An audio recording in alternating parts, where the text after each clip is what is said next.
못하면, 현재를 직시하지 못하면 과거를 우리가 외면하게 되는 거죠. 위안부 문제와 광주 5.18 성폭력 피해자 문제. 추미애 법사위원장의 표정이 비장합니다. 9월 8일 오후 국회의원회관 제1세미나실에서 열린 일본군 위안부 문제와 한국의 민주화운동 한일 활동가 국회 간담회 모습입니다. 추미애 의원은 이날 인사말을 통해 다시는 이런 일이 일어나지 않아야 한다는 사명감과 의지로 시간 내주신 참석자들께 감사하다면서 앞으로도 도울 일이 있다면 최선을 다해 돕겠다고 강조했습니다. 여성에게만 국한된 것이 아니라 남성에게도 국가가 자기들이 원하는 그런 수사 내용을 확보하기 위해서 당사자와 그 가족을 어떤 식으로 성폭력했는지가 그대로 드러나 있습니다. 더 늦기 전에 꼭 규명되고 기록되고 해결되어서 다시는 이런 일이 재발되지 않도록 해야 하는 과제가 그 역사 위에 오늘을 살고 있는 우리에게 맡겨져 있다. 이렇게 생각을 합니다. 더불어민주당 추미애 의원실이 주최한 이날 행사에는 윤미향 전 의원이 공동대표로 활동 중인 김복동의 희망과 일본에서 온 희망씨앗 기금 회원들이 참석했습니다. 일본 희망씨앗 기금을 이끌고 있는 양징자 대표는 일본에서 나고 자란 제1조선인 2세로 일본군 위안부 문제를 일본 청소년들에게 알리는 활동가입니다.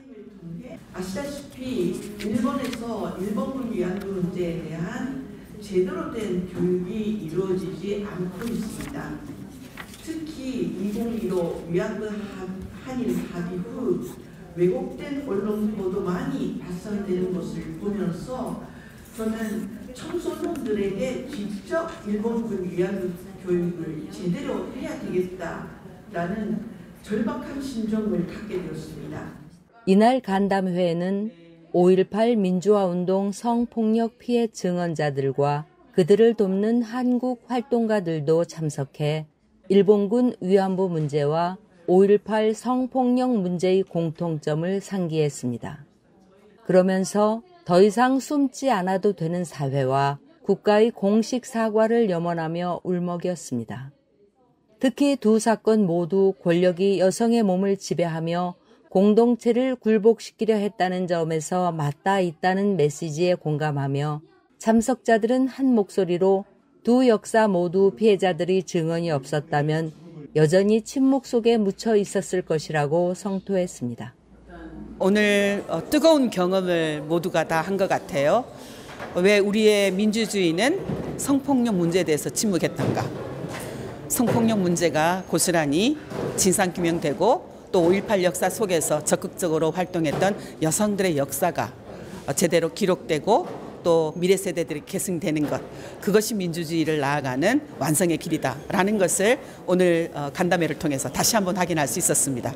5.18 성폭력 피해 구제를 제대로 해냄으로써 일제가 저지른 위안부 피해자에 대한 만행들도 우리가 당당하게 제대로 사죄하고 피해 회복하라라고 말할 힘이 생기는 겁니다. 그런 의미에서 이제 법사위에 5.18 성폭력 피해자에 대한 구제 조치법이 넘어온다면 그 어떤 법안보다 가장 먼저 신속하게 처리할 생각입니다. 일본군 위안부 문제와 한국의 민주화운동 한일 활동가 국회 간담회 현장에서 드림투데이 TV 최희영입니다. 나는 너가